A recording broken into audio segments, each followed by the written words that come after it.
All right, welcome everybody to the Physician Assistant Program for Pre-Health Application Week 2021. We are very excited to have you all here to learn a little bit more about the application and admissions process for physician assistant programs. My name is Stacy Ullery. I'm the Assistant Director for Career Education at the UCLA Career Center, and I also manage our pre-health advising services. We're really excited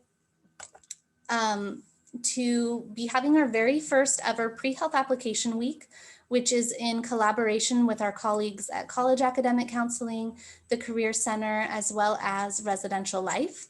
And on every single program this week, we also have a student organization partnering with us. So this is a true collaborative effort, and it all leads up to our health school fair on this Friday, April 16th. You can see our schedule of events on this screen. And if you're interested in registering for any of these programs, you can find the links to do so at prehealth.ucla.edu/application week. And we'll go ahead and drop that in the chat for your convenience.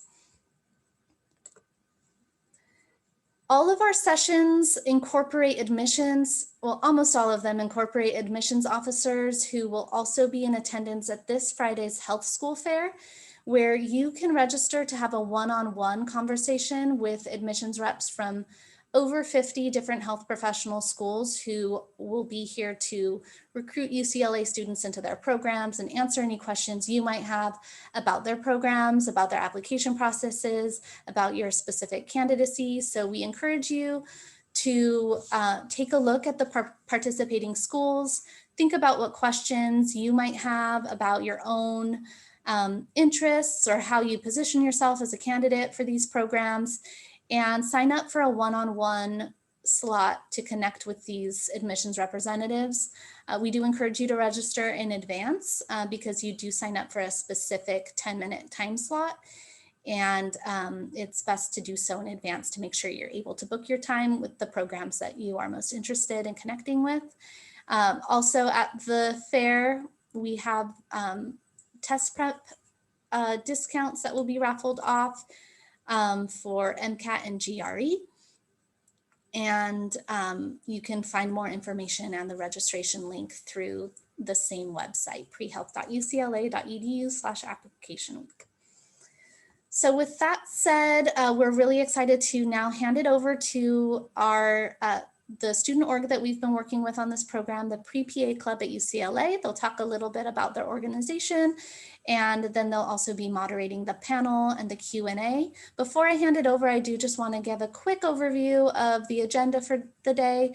After PrePA Club introduces their org, they'll be moderating the panel. And then at about 2:40, we'll open it up for Q&A from the audience. So feel free as the event goes on to put any questions you might have in the chat, and we'll be curating a list of questions to ask the panelists at the end of the program. And with that, I will hand it over to the PrePA Club. Hi, everyone. Thank you, Stacy and the Career Center for having us. I'm one of the representatives for PrePA Club. I'm Trinso. I'm a public relations coordinator. And me and my fellow board member, we're just going to do a quick intro to our club. And I'll hand it over to Nina. Thank you. Thanks so much for coming, everybody. Like Kansa said, I am part of the outreach committee, and I'll be here to talk to you more about our club. Next slide, please. So just to start off with, what is a physician assistant? Well, PAs are healthcare providers that can perform physical exams, diagnose illnesses, manage treatment plans, prescribe medications, and oftentimes PAs can also serve as their primary care physician's assistant. PAs work in tandem with the physician and the rest of the medical care team to manage the treatment of patients and the medical care that they receive. And PAs practice in every state in various different specialties, in various different medical settings. And the profession is really aimed to provide healthcare access and quality care. Unlike MDs, PAs are trained as generalists. We don't undergo residency or fellowship unless you want to. There are definitely residencies in emergency medicine or surgery, for example, and PAs, like we mentioned before, do similar tasks as physicians in many cases, like diagnosing and prescribing and treating patients. PA, the profession is ranked the #1 best job in 2021 by the US News, and the profession is usually within the top 3 within any given year. The median salary for a PA is about $112,000. And what's really unique about the career is that this thing called lateral mobility, where PAs can switch specialties or work in multiple specialties. So some common specialties that you can find PAs working in are family med, surgical subspecialties, emergency medicine, urgent care, dermatology, internal medicine, and orthopedics. Next slide, please. So a little bit about our club and what we offer on campus is we're really big on educating folks about the PA profession, getting the word out on why PAs are so amazing. In addition, we also have guest speakers come by to speak with our members. This can include PA students, practicing PAs from different specialties, and even program admission representatives like we have for you today. We also have newsletters that include guidance and resources that includes, classes to take, how to really navigate the pre-PA journey with CASPA, which is the centralized application service for PA.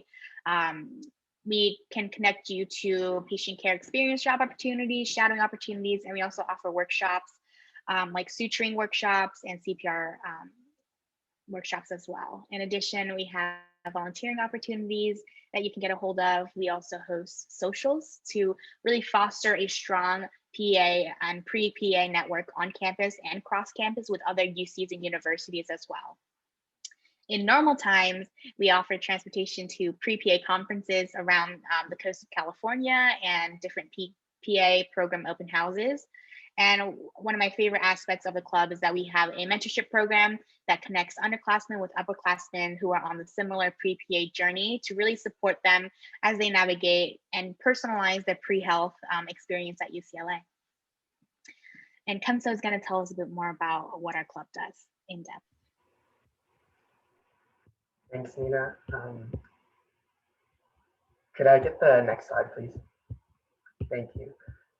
So what you're going to gain from being involved. So as a pre-PA member, you're going to have a lot of opportunities to learn about the PA profession, gain valuable tips on how to become a stronger applicant for PA school.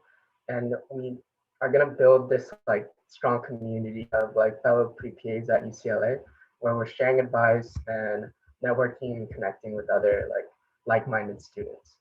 And as a pre-PA member, you're also going to be introduced to leadership opportunities. We have committees and board positions throughout the year.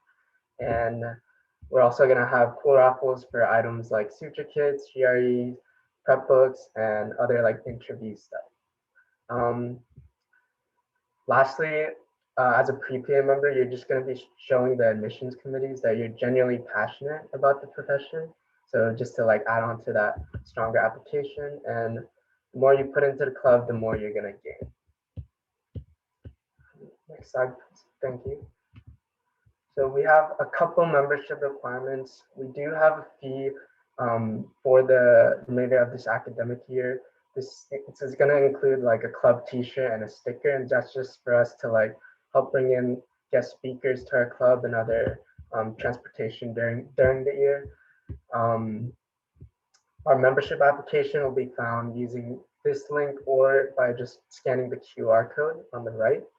And a couple of requirements we have are attending 3 GMs per quarter and at least 1 fundraiser or social or volunteer event. And if you have any questions, you can reach us at any of these contacts, email, Instagram, or our social media, GroupMe, Facebook, Instagram, and we do have a website at prepa@ucla.weebly.com. And yeah.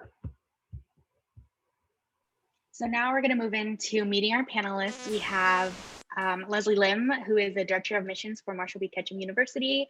And we also have Jeff Tolley, who's a recruitment manager for the Rocky Mountain University of Health Professions. Please feel free to give them a round of applause and welcome them warmly. Thank you for allowing us to be here today. We're excited to answer all of your questions. Yeah, we're glad we're here today. So just make sure you get everything answered today. Thank you, Leslie and Jeff, for taking the time to come out and answer our questions. Absolutely. To start off our first question, we're asking, who would be a strong candidate and what qualities are you looking for in an applicant? Go for it, Leslie. Yeah. Well, here at Ketchum, we look at your application holistically. So we take into consideration not only your academics, but also looking at your patient care experience, your leadership experience, your shadowing hours, your GRE score, as well as your letters of recommendation and personal statement. We strongly look into your supplemental application because it allows us to look beyond the metrics and to get to know you a little bit more and who you are, and also, what made you got onto this PA journey and why you're so passionate about the profession. And those are going to be certain things we are looking for. As far as quality goes, it's always embedded into our mission statement. So we're looking for candidates that are compassionate, that want to not only be empathetic and compassionate providers, but also be able to, promote the profession as well, not at just the under levels. So. And I would say we match pretty well with a lot of those qualifications. We also look at holistically. Obviously, you got to have the academics. That's, I think, going to be standard across most PA programs. But once that is kind of looked at and you kind of meet a certain threshold, the thing that really sets people apart for us at Rocky Mountain University is what we call social engagement. And so that's your involvement in the community, service, leadership, just kind of like what Leslie was saying. Just what are you involved in? We want to see all of the extracurricular activities. We want to see that you are just a part of the community, because that's who we try to attract, is someone that's looking to then be involved and get out there and serve. So yeah, I would say the academics, the healthcare experience are definitely things that you must get, but something that most applicants neglect is that third section of like, well, let us see everything else about you. We want to know who you are, and so that's kind of what I would say is a strong candidate is someone that is holistically well, but also is out there serving and being engaging in the community. So. Great, thank you so much. Before we move on to the next question, can you please tell us a bit more about MBKU and Rocky Mountain University respectively, and just introduce yourself briefly beyond your positions? Yeah, absolutely. So I'm sorry I'm taking the limelight here, but just a little bit about our program. We are located in Fullerton. So it is a 27-month program. We offer, upon graduation, you will receive a Master of Medical Science degree. What makes our program a bit different from a lot of programs, our small class size. We matriculate 40 students, and also our system-based learning curriculum, which is really different from a lot of other programs. We are a private nonprofit institution. And here at Ketchum, we also offer 2 other programs on campus. We have an optometry and a pharmacy a school as well. Yeah, awesome. So Rocky Mountain University is actually located just south of Salt Lake City, Utah. And so it's kind of a nice little change in scenery from the LA area. And so you trade the beaches for the mountains. And so we're actually right at the base of the mountain. And so there's a lot of outdoorsy stuff to do. We are similarly a 27-month program. And sorry, I lost my train of thought, but essentially what sets us apart is you'll graduate with your master's in physician assistant studies, but here at RMU, we also have a Doctor of Medical Science degree that is specifically designed to advance the careers of PAs. And so that's another option of you can kind of just transition directly into that. That's going to be more of an online program when you are working. I don't want to expand too much on that right now because PA is the focus, but it is that idea of like we have opportunities for growth in the PA profession as well. So. Great, thank you. That gives us so much more insight. The second question, and we can start off with Jeff, is what does your admissions process and timeline look like? And who's involved within that process? And have there been any changes due to the COVID-19 pandemic? The COVID thing is it's constantly evolving. So our admissions process is we are a non-rolling admissions process. So for those that aren't aware, what that means is we do not interview and accept people throughout the cycle. We actually wait until our deadline is passed to then begin the interview and acceptance process. The benefit of that is you get the whole cycle, the whole summer of accumulating hours and finishing prereqs and all that stuff before any seat is filled. So everyone kind of has an equal chance of getting their application in. So every PA program opens up at the beginning or the end of April. So this month, I want to say it's April 30th or so for this next year's cycle. And our deadline is October 1st. So you really have that 5-6 months of getting that application in. And then what it does is we are constant. So it'll go to an admissions committee who then reviews and scores at different sections of your application. And if you are at a certain pointage threshold, then you'll be offered an interview. We normally like to do those interviews in person. We did them virtually this year, but we'll likely go back to in-person interviews just because we get to meet you, you get to see the place. It's a little bit more of an experience, I guess. So, and then changes to COVID, I would say yes. We've had to adapt a lot to stuff like that. So some of the adaptations that we've made is we allow pass-fail classes. If you don't have the option, if that's the option that you choose to go forward with your class, we'll accept those.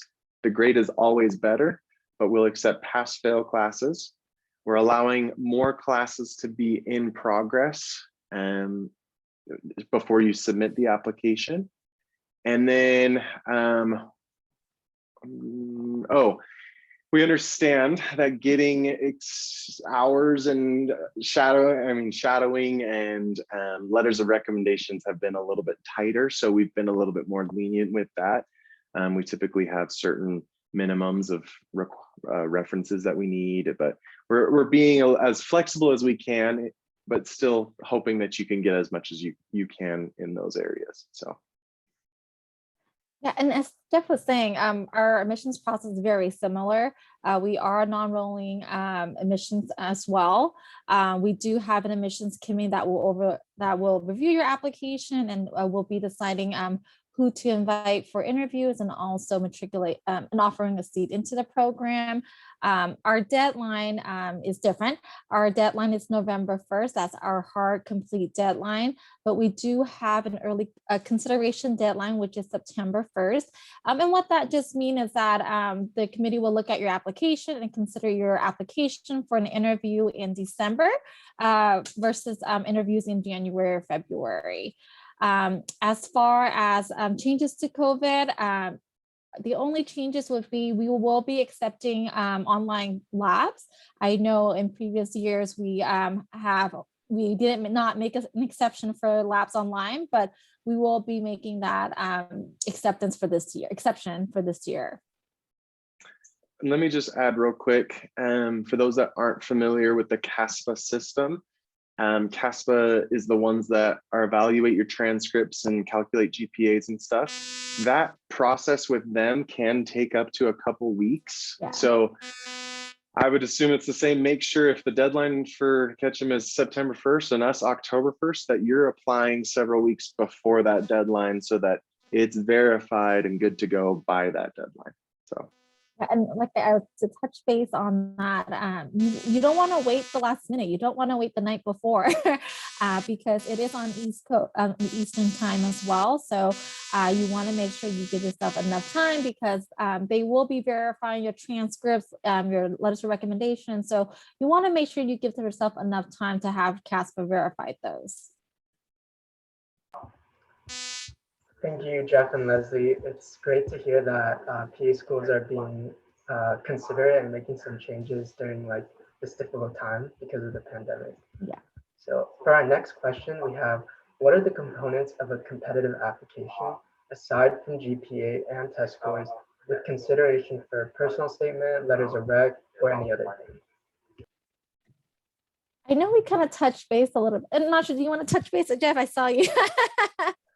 I was just gonna say, I think we kind of talked a little bit about it. The only thing I would expound on is just the fact that you want to get as close to the PA profession as possible. So when you're shadowing, yeah, shadowing a medical doctor is great, but we want you to know what PAs do. So shadowing PAs is specifically something that we look at. Like, have you had opportunities there? Your healthcare experience is like, there's a lot of options that you can do, but how close to the medical setting have you been and how hands-on have you been? I think those are important things for us.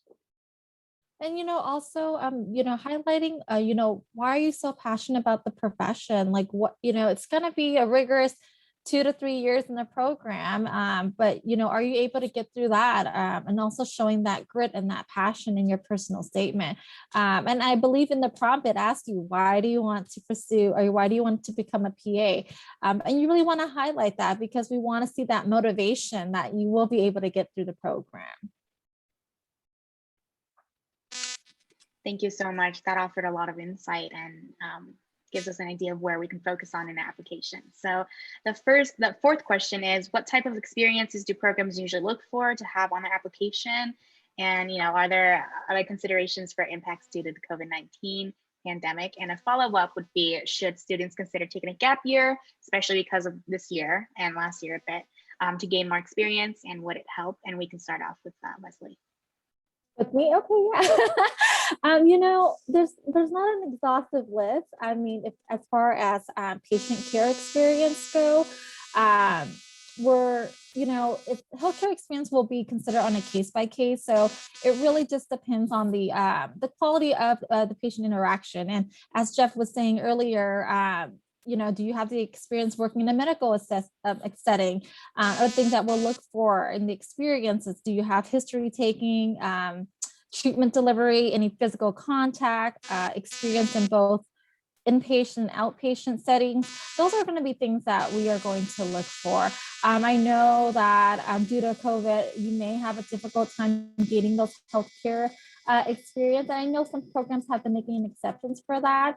I know there are some new experiences that have been made acceptable as well. So if you're volunteering at one of the COVID sites or the vaccination sites, those are things that the committee will take into consideration. Yeah, I mean, I don't want to give you a list and fear that that's what you'll focus on, but like things that are really good healthcare experience are, things like CNA, medical assistant, phlebotomy, I mean, that kind of stuff where you're involved, you're hands-on, you're with the patient, you're learning that bedside manner, that kind of stuff is super important with the healthcare experience. I'll speak to other experiences outside of that, because since social engagement's a big factor for us, we want to see, have you gone on any medical mission trips? Do you have any leadership opportunities? Do you have any community service activities? Like military service, religious service, all of it. We want to see what you have been involved in. But again, because COVID has kind of halted a lot of that, we're just being a little bit more understanding that you might not have been able to get as many as you can with that. So to answer your question though, is a gap year necessary? I would say it depends on you. I would say a good chunk of our students come directly from undergrad, but those are the students that have been able to, get through school while also getting experience and work. They maybe have been working for a little bit. The gap year it's really just a situational thing. If that is what you feel like you need to make your application more strong, then do it. I wouldn't say it's absolutely necessary or a standard process, but be ready to know that if you don't get in, try again and take that gap year, so. Thank you. Yeah, it was great to hear the different kinds of experiences that PA programs are looking for in their applicants. Our last question is, what advice would you give to someone applying this upcoming cycle, or anything we haven't covered so far? That's a really good question. What advice would you give to someone applying? Take your time, start early.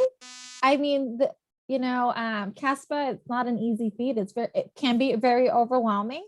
So you have all this time to start early and really start working on your application, getting all the documents, transcripts, letters of recommendation. So that would be something I would suggest doing. And another thing is creating a spreadsheet, really, if you're applying to multiple programs, they all have different prerequisites. So you want to make sure you have all the appropriate prerequisites for the programs that you're applying to. Yeah, she stole the words right out of my mouth. I'd say do your research. Every program has teeny little differences. So you want to make sure that you know who you're applying to and what they are asking for. And you kind of can target your application a little bit towards the people that you actually are interested in applying to. But advice, I would say when it gets to an interview, at least for us, and I'm assuming it's the same for a lot of other PA programs, but they want you to be yourself. And I can't stress that enough. Don't say what you think we want you to say. The whole point is like, hey, you've impressed us on paper. Now let's see, are we a good fit for each other? The interview is really just saying, hey, are we a good fit for you as a school? Are you a good fit for us as a student? And we just want to because PA school's hard. You don't have to make it harder, but trying to make something work that doesn't work and it doesn't match your values. So I would just say be yourself and be honest and all of that stuff. But also, if you do have time, connect with someone from the schools that you're interested in, and they can give you more info and more techniques and stuff. So that being said, I wanted to kind of just put in the chat a way to sign up for a time, and we can kind of dive into your specifics later as well. So. Great, thank you so much. That ends our moderated section. So now we'll be moving into an open Q&A with the attendees. So if anybody here on the call wants to drop in the chat any questions they have or raise your hand to speak, feel free to do so.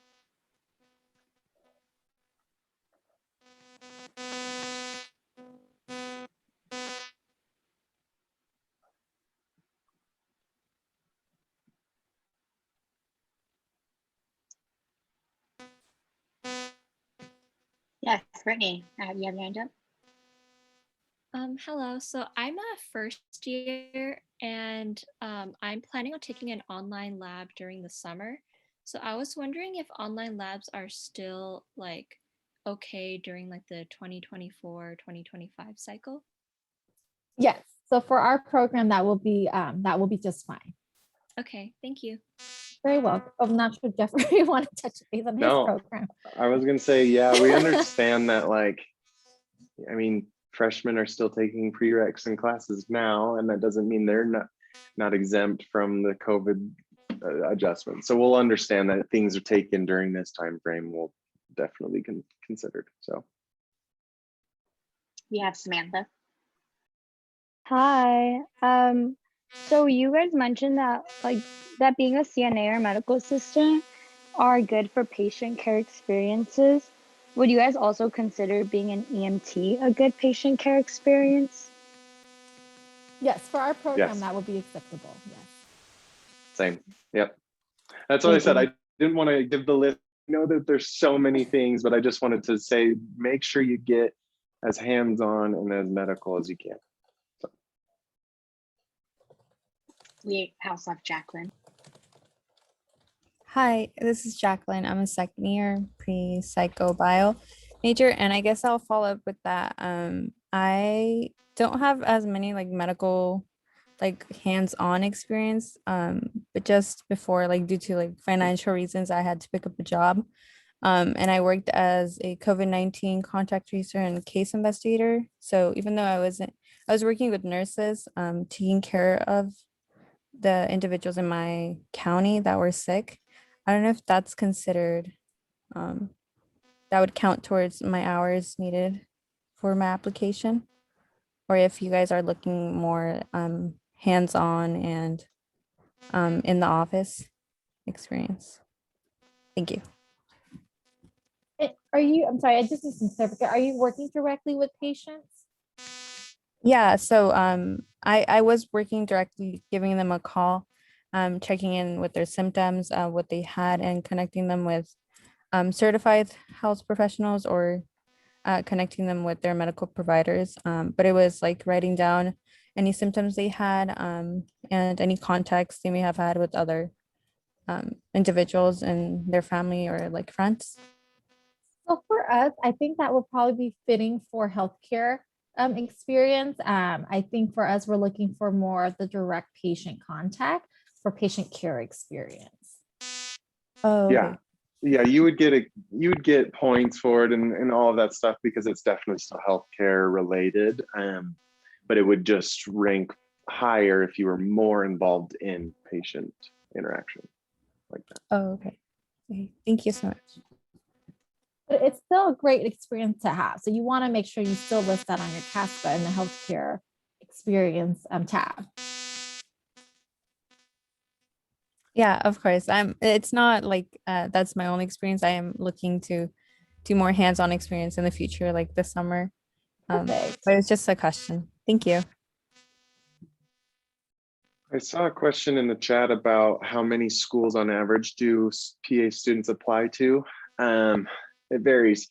I would say anywhere, well, take into consideration for every school you apply to, there is a CASPA fee associated with that. And then it depends on if that school also has a supplemental application that they want you to, with a fee. So you have to take that all into consideration, but I would say most are, well, from my experience, I've seen anywhere from like 6 to 10 PA schools, you know, or even some are just like, I know I only want to go to these 3 or these 4, so that's all I'm gonna apply to. I think it really just depends on what you want. I do see the second question about advice that we have for first year who just recently started concerning PA. Would you recommend to start taking some of the prereq classes, even though I'm only 10% sure, or should I wait? So my advice is you want to complete all your science prerequisites. Just because once you graduate, you don't want to have to go to a community college to complete those science prerequisites. So if you are a science major, you can knock out most of the science prerequisites. And my second advice would be to do well in those sciences, just because that will be reviewed by the admissions committee. You're looking at your overall GPA, but also your overall science. And PA school, it's really heavily based in sciences. So you want to make sure that you do well, and you will be much more prepared for PA school. And I would just add, yeah, get shadowing in early, so that, if you realize early, I don't want to be a PA, then great. But as freshmen, I think, and I wish I did this a little bit more, I would say the best thing that you can do is just get exposure to whatever profession piques your interest, just so you can start to narrow that down. If you know you want to be in the health field, I can guarantee you they all want similar science classes, so you'll probably have to take that anyway. So I saw one question in the chat from Megan. She asked, are your programs mainly focused on allopathic medicine? And a follow-up, are there any opportunities to learn about additional fields of medicine, such as integrative medicine or functional medicine in your programs? we don't necessarily focus on the allopathic medicine side of things. We have the flexibility of incorporating things that that students are interested in, and obviously when you get to clinicals, you can kind of find a location that's similar in that related, but technically we are not an allopathic medicine program. Yeah, same here as well for our program. Great. Tiffany in the chat asks, do you differentiate between paid and non-paid clinical experience? For us, we accept paid and non-paid experience. We're looking more for the direct hands-on patient care experience. So you can volunteer in the hospital, and if you having direct contact with the patient and doing some volunteering in the hospital in that setting, we will consider that and count it as patient care experience. We're the same. A question by Abby. She asked, this isn't really admissions related, but where do your graduates end up working after PA school? We have, oh, sorry. No, you can go first, Jeff. Go. I was just going to say, we have alumni all over, just because we have the ability of doing our clinical rotations all over the nation. We don't necessarily only produce Utah PAs, so a lot of people come from out of state and then they return to their state being a fully licensed PA. And so they're all over, they're in all different settings. We have a good chunk in surgery, family practice, I think is going to be the most common one that you'll probably start your career in. Peds, all of it. So we're kind of all over. Yeah. And as far as specialty goes, I mean, from what I've seen, they have pursue end up working in ER or primary care. We have an alumni that is working for the Las Vegas Raiders in sports medicine for the Raiders. So and it really just varies, depending on the specialty that they they want to go into. Amazing. We have one from Christine. She asks, as part of the admissions committee, are you able to see how many and what other schools applicants apply to? Nope, not on our end. You can apply as many as you like. We only see you've applied to us. And we encourage you to apply to multiple programs. So that will definitely increases your chances of getting an interview and also getting to a program. You don't want to put all your eggs into one basket. So yeah. Maria asked a great question in the chat. This is one we see commonly. Do you look down on taking prereq classes at a community college? Nope, not at all. No, we understand life happens and sometimes it's cheaper to do so. And sometimes you've graduated and you're going back and whatever. Yeah, so community college is fine. Yeah, and oftentimes you may go back because you need to show the committee that you need to retake some classes. There's an upward trend in your application. So you want to make sure that if you are doing the prereqs at the community college, that you do well in those classes. We have a popular question by Lisa. What's the best way to find a PA to shadow? I know how hard it is to find a PA to shadow. I wish we have a list, but unfortunately we don't have a list. I would say the best way is probably to use your connections. Maybe go on social media and are any of my friends PAs? Do they know any PAs? It's really just kind of, you just have to go out there and find something, but connections usually I find are easiest to get involved with. So. And if you have this statistic on you, what is the age range of most applicants for your program? For us, I would say the typical age range is around 24 to 26. So like I said, a good chunk are coming straight from undergrad. But there are a good handful of people that have taken a gap year or two, or worked for a couple of years. And then we also have maybe like a few people that we call career changers. They've always wanted to be a PA, but life took them one way, but now they're finally getting back to the PA life. But I would say anywhere between 22 to 26, that kind of range. I agree with Jeff on that. That's the same. The national average is about 27. Great. Verania asks, what are some resources for prepping for an interview with your program? Practice. Be yourself. I always suggest to treat it like a conversation, like you're having a coffee date, whatnot, just because we're here to get to know you. We're not here to interrogate you. You know your application more than we do. So it's just more for the committee to get to know you a little bit more. Yeah, be authentic. Don't have recited answers, I guess, because it's it's easy to tell when someone's, you know, just saying an answer that they've recited several times. They know it sounds good. So it's just be authentic, I guess. And use the mock interviews at the Career Center. I saw that. Those are good ways to just kind of calm the nerves and feel comfortable with an interview in general. So. And Leah asked in the chat, how did you both figure out you wanted to be PAs or involved in the PA like field? So I'm not a PA, but you know, my experience working in health in the health profession feel like it kind of really got me into pursuing something more, working with students along the line of that want to pursue a career in health professions.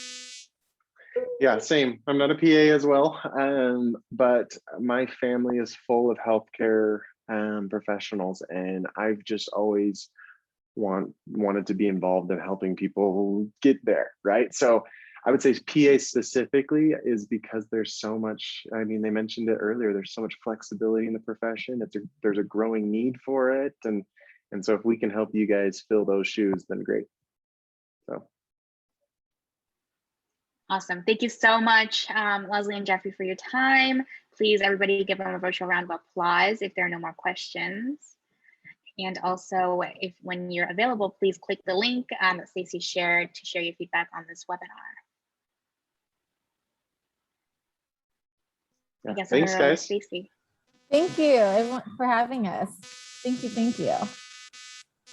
Thank you so much for participating. And just to let everybody know, this webinar has been recorded and it will be posted on the Career Center's YouTube channel by the end of the week. And we'll follow up with an email to everybody who registered and attended with the link when that happens. Thank you all for participating, and a special thank you to Nina, Kunso, Jeffrey, and Leslie for your participation. Okay, thank you, and we'll see you all at the Health School Fair on Friday. Bye. Bye. Thank you.